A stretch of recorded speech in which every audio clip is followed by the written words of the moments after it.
नमस्कार प्यारे दोस्तों, स्वागत है आप लोगों का आपके अपने चैनल आईएएस विजन में। और आज हम लोग बात करने वाले हैं फाइनेंशियल रिलेशंस के बारे में।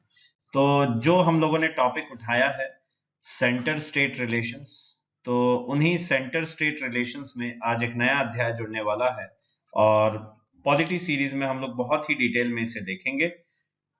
इनमें आता है केंद्र राज्य वित्तीय संबंध या फिर फाइनेंशियल रिलेशंस। ये बेसिकली जीएसटी के अलावा डिस्कशन है, क्योंकि जीएसटी जब आया तो जीएसटी ने गेम पलट के रख दिया और जीएसटी एक गेम चेंजर था। जीएसटी जो आया वो एंटायरली एक गेम चेंजर रहा और इसने कैसे रूल्स ऑफ द गेम बदल के रख दिए, किस तरीके से हम लोग ये कह सकते हैं कि केंद्र राज्य वित्तीय संबंध बदल गए, हाउ डिड द चेंज। तो इन सब पे हम लोग बहुत ही डिटेल में डिस्कशन करने वाले हैं। तो चलिए शुरू करते हैं। देखिए, बिफोर जीएसटी फाइनेंशियल रिलेशंस किस प्रकार से रहे। तो प्री जीएसटी एरा में अगर बात की जाए, देखो अगर इन जनरल बोले तो जो भी फेडरल सिस्टम है, फेडरल सिस्टम यानी कि यूनियन गवर्नमेंट स्टेट गवर्नमेंट जब दोनों कंबाइन मिलके आती हैं तो फेडरल सिस्टम जो बन रहा है उसका सक्सेस डिपेंड करता है कि कितने आपके पास फाइनेंशियल रिसोर्सेज अवेलेबल है और उनका आप कितना अच्छे से इस्तेमाल कर पा रहे हैं। यार देखो, सरकार चलाने के लिए पैसा तो चाहिए, क्योंकि पॉलिसीज को इंप्लीमेंट करना है, बहुत सारी चीजें जो आपको करवानी है। तो बिना इसके फाइनेंशियल रिसोर्सेज के आप ऐसा नहीं कर सकते। तो उनका प्रॉपर यूटिलाइजेशन, उसके साथ साथ आपको फाइनेंशियल अपने रिसोर्सेज को एकदम करेक्टली अवेलेबिलिटी के साथ यूज करना आना चाहिए, तभी आप उसको कैरी फॉरवर्ड कर पाएंगे जो भी आपकी ड्यूटीज हैं उसको। तो ये बहुत ज्यादा इंपॉर्टेंट हो जाता है। इसमें क्या क्या आते हैं, देखिए इनकम सरकार के पास में जनरेट कहां से होगी, टैक्सेस हुए, नॉन टैक्स रेवेन्यूज हुए। तो tax revenues, non tax revenues ये बहुत काम में आते हैं, है ना। उसके अलावा बोरोइंग है। देखिए स्टेट्स जो है वो बोरो कर सकते हैं सेंटर से, एंड सेंटर भी बोरो करता है अपने सिटीजन से। तो वो क्या तरीके हैं, ग्रांट्स इन एड क्या होते हैं, है ना। और ये सब कुछ गवर्नमेंट ऑफ इंडिया एक्ट 1935 के अनुसार इलेबोरेटली उसमें एक्सप्लेन किया गया है। वही प्रोविजंस लेकिन हम लोग यूज करते हैं आज भी, राइट। अच्छा, उसके अलावा हमारा जो संविधान है उसकी सबसे खास बात पता है क्या है? उसकी सबसे खास बात यह है कि जो power to impose a tax, tax लगाने की पावर, है ना, और उसको एप्रोप्रिएट करने की, यूज करने की power, appropriate the proceeds of A tax, उसको यूज कैसे किया जाए, ठीक है, of the tax so imposed, जो इम्पोज किया गया है उसको कलेक्ट करके ये सबका डिस्टिंक्शन दिया हुआ है, क्लियर डिस्टिंक्शन है ना। साफ तौर से इसको डिस्टिंक्टली मेंशन किया गया है हमारे संविधान में। उसके अलावा एक जो छोटा सा इसमें लिमिटेशन हो जाता है, वो लिमिटेशन ये है, यहां पे भी सेंटर बायस है। देखिए अभी तक जो हमने पढ़ा लेजिस्लेटिव, उसके अलावा एडमिनिस्ट्रेटिव यानी एग्जीक्यूटिव, तो इन दोनों रिलेशंस में हमने ये देखा था कि कहीं ना कहीं जो डोमिनेंस है वो यूनियन का है ओवर द स्टेट्स। तो यहां पे भी वही लिमिटेशन है, और वो लिमिटेशन है कि जो स्टेट्स की पोजीशनिंग है, states position is weaker with respect to centre, centre के मुकाबले ये इनकी पोजीशन वीक है, कमजोर है।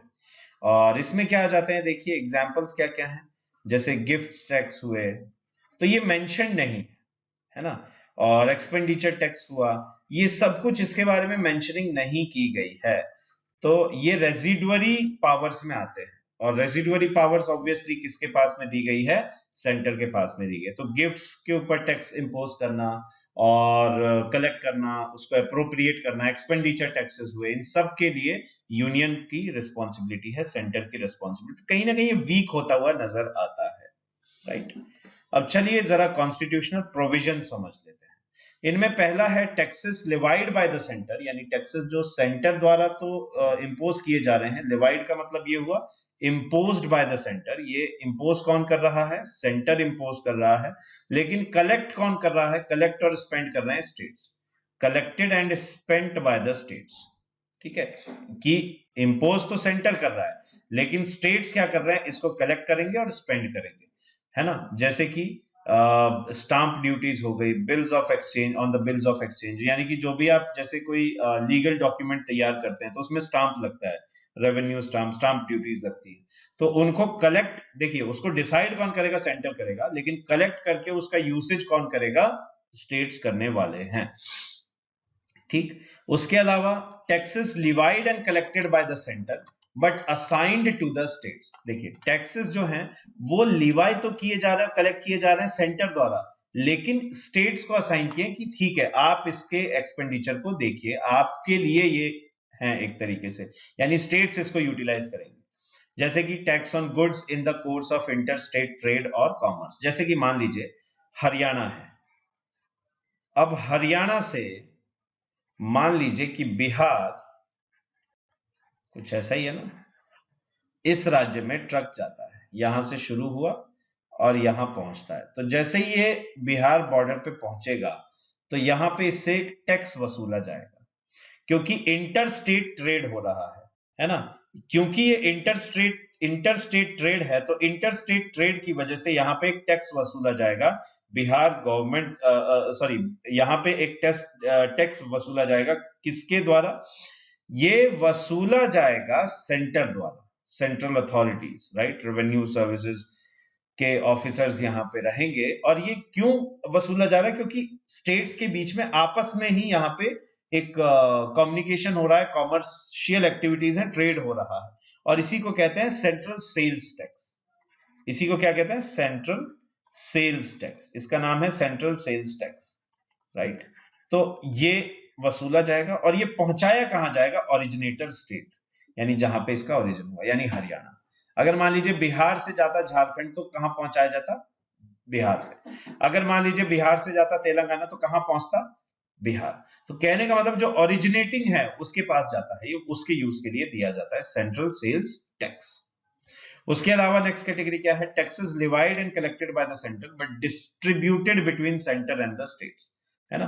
कहने का मतलब है कि इसे लिवाई यानी इम्पोज और कलेक्ट तो सेंटर करता है, लेकिन इसको डिस्ट्रीब्यूट कर दिया जाता है सेंटर और स्टेट्स के बीच में, आपस में बांट लिया जाता है। जैसे सरचार्ज, अब सरचार्ज क्या है, सरचार्ज है टैक्स ऑन टैक्स, ठीक है, टैक्सेस ऑन टैक्स, टैक्स पे टैक्स देना है। सेस क्या है, सेस है स्पेसिफिक पर्पस के लिए टैक्स, ठीक है, यानी उसी काम, जैसे स्वच्छ भारत सेस, स्वच्छ भारत सेस, तो स्वच्छ भारत सेस या क्लीन इंडिया कैंपेन सेस, ये इससे जो भी टैक्स वसूला जाएगा, इससे जो भी रेवेन्यू जनरेट होगा वो सिर्फ और सिर्फ स्वच्छ भारत अभियान में लगेगा। तो ये 3 टाइप के हैं। उसके अलावा देखिए यूनियन लिस्ट अगर देखी जाए तो यूनियन लिस्ट में भी कुछ एक टैक्सेस हैं जो कि आपके यूनियन द्वारा डिसाइड लिवाई किए जाएंगे, कलेक्ट किए जाएंगे, यूसेज का भी है, जैसे कि इनकम टैक्स हुआ, income tax other than agricultural income. Agricultural income जो है वो इनकम टैक्स के दायरे में नहीं आएगी, सेंट्रल इनकम टैक्स के दायरे में नहीं आएगी, तो एग्रीकल्चरल इनकम पे ये नहीं है। हालांकि अभी काफी डिबेटेबल है ये, और इस पे काफी डिबेट भी चलती है, हैवी डिबेट्स चलती है, हीटेड डिबेट्स चलती है, बट वो बात इकोनॉमी का पार्ट है। आई मीन जो हम लोग पॉलिटी के टर्म्स में इंपॉर्टेंट है उसको देख रहे हैं, राइट। उसके अलावा एक्सपोर्ट ड्यूटीज हुआ, एक्साइज ड्यूटीज हुआ टोबैको पे या फिर मैन्युफैक्चर्ड गुड्स पे, है ना, और अल्कोहल जो है, और जो नारकोटिक ड्रग्स हैं या फिर ओपियम है, इन सब पे नहीं। इनके अलावा आपके जितने भी मैन्युफैक्चर्ड गुड्स हैं उस पे कॉर्पोरेशन टैक्स हुआ, है ना, या फिर selling and purchasing of newspaper हुआ, तो ये सब कुछ यूनियन लिस्ट में आता है, राइट। उसके बाद में आपका है स्टेट लिस्ट। स्टेट लिस्ट पे भी बात कर लेते हैं, स्टेट लिस्ट में कौन से टैक्सेस मेंशन है। देखिए मैं बोल रहा था ना कि पूरा का पूरा well distributed matter, land revenue हो गया, है ना, और जो यहाँ पे छूट गया था एग्रीकल्चरल इनकम पे टैक्स, वो यहाँ पे दिया जाता है ना, एग्रीकल्चरल इनकम पे टैक्स। उसके अलावा इलेक्ट्रिसिटी कंजम्पशन सेल, इस पे, व्हीकल्स पे, एनिमल्स पे, बोट्स पे, टोल प्लाजा का टैक्स जो होता है, प्रोफेशंस पे जो टैक्स है, ट्रेड, कॉलिंग, एम्प्लॉयमेंट, उसके अलावा लग्जरीज पे, उसके अलावा एंटरटेनमेंट, अम्यूजमेंट, बेटिंग, इन सब पे टैक्सेस लीवाई करना किसका काम है, ऑफ द स्टेट। तो ये डिफरेंसेस है union list and state list, ये आपको याद नहीं करना, जस्ट आपको एक थोड़ा सा आइडिया होना चाहिए। उसके अलावा आते हैं नॉन टैक्स रेवेन्यूज। देखिए नॉन टैक्स रेवेन्यूज का मतलब क्या है कि टैक्स के अलावा जो पैसा आता है, तो उसमें अगर यूनियन लेवल पे बात करें तो रेलवेज हुआ, पोस्टल एंड टेलीग्राफ सर्विसेज हुए, ओपीएम हुआ। अच्छा, इसके अलावा एयर इंडिया भी था, बट नॉट नाउ, क्योंकि इसका कंप्लीटली प्राइवेटाइजेशन एंड एक्विजिशन हो चुका है by Tata group, not now. ठीक है, तो पहले एयर इंडिया था बट अब नहीं। उसके अलावा स्टेट्स में जो forest and irrigation etcetera services हैं, उनपे वो भी आपके नॉन टैक्स रेवेन्यूज में काउंट होंगे। उसके अलावा आता है grant in aid and its types. तो ग्रांट इन एड क्या है? जैसे मान लीजिए कोई एक ऐसा स्टेट है जिसके पास सफिशिएंट रिसोर्सेज नहीं है ना, सफिशिएंट उतने अच्छा रिसोर्सेज नहीं है, उतना रिच मतलब उसका इकोनॉमी भी नहीं है, तो वहां पे जैसे नॉर्थ ईस्ट स्टेट्स हुए, तो वहां पे आपको क्या करना पड़ेगा? वहां पे आपको ग्रांट्स देने पड़ेंगे, राइट? तो यूनियन गवर्नमेंट क्या करती है? स्टेट्स को ग्रांट देती है, और ये डिसाइड कौन करेगा? पार्लियामेंट डिसाइड करेगा। ठीक है, ओके। अच्छा, कितने टाइप के ग्रांट हैं? दो टाइप के। स्टैट्यूटरी ग्रांट्स का मतलब क्या है? ये मेंशन्ड है हमारे कॉन्स्टिट्यूशन में। स्टैट्यूटरी मतलब हमारे कॉन्स्टिट्यूशन में जो मेंशन्ड है। और अगर हम लोग बात करें यहाँ पे, तो आपका आर्टिकल 275 इंडियन कॉन्स्टिट्यूशन का आर्टिकल 275 जो है, उसमें ये मेंशन्ड है। ये किसके लिए दिया जाएगा? For states in need. जो भी स्टेट्स नीड में हैं, जो भी नीडी स्टेट्स हैं, रिसोर्सेज कम है, जिनके पास इतना ज्यादा वेल्थ नहीं है, और इनमें क्या है, आर्टिकल 275 में मेंशन है। और ये कुछ स्पेसिफिक कामों के लिए भी दिए जाते हैं, स्पेसिफिक पर्पसेस के लिए। स्पेसिफिक पर्पसेस जैसे कि ट्राइब्स का वेलफेयर, है ना, वेलफेयर ऑफ ट्राइब्स, तो इसके लिए भी इनको असाइन किया जाता है, राइट? लेकिन ऐसे ही उठा के नहीं दे सकते। फाइनेंस कमीशन जब तक इसे रेकमेंड नहीं करता, तब तक ये ग्रांट इन एड्स नहीं दिए जाएंगे। कहने का मतलब पार्लियामेंट ही डिटरमिन करता है कैसे आगे प्रोसीजर फाइनेंस कमीशन में हम देखेंगे। हालांकि रिकमेंडेशन स्टैट्यूटरी ग्रांट्स का कैसे होगा? फाइनेंस कमीशन के द्वारा, राइट? उसके बाद है डिस्क्रेशनरी ग्रांट्स। जैसा कि नाम ही सजेस्ट कर रहा है, discretionary grants. What are these? देखिए, इसमें है आर्टिकल 282। अभी आर्टिकल 282 क्या करता है? जैसे सेंटर और स्टेट्स दोनों, इनको ये एम्पावर कर देता है ना?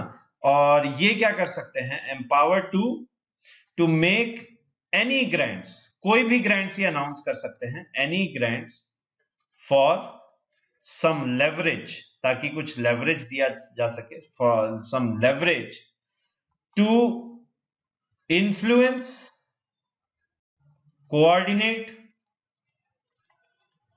the state action to make a plan effective।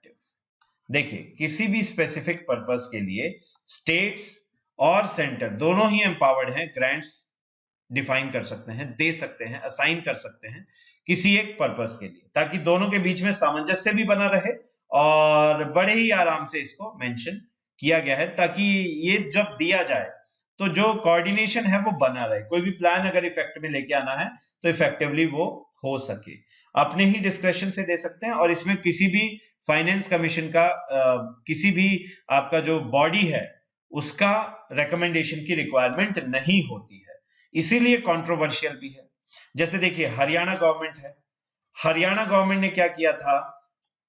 Discretionary grant provide किया था। किसको?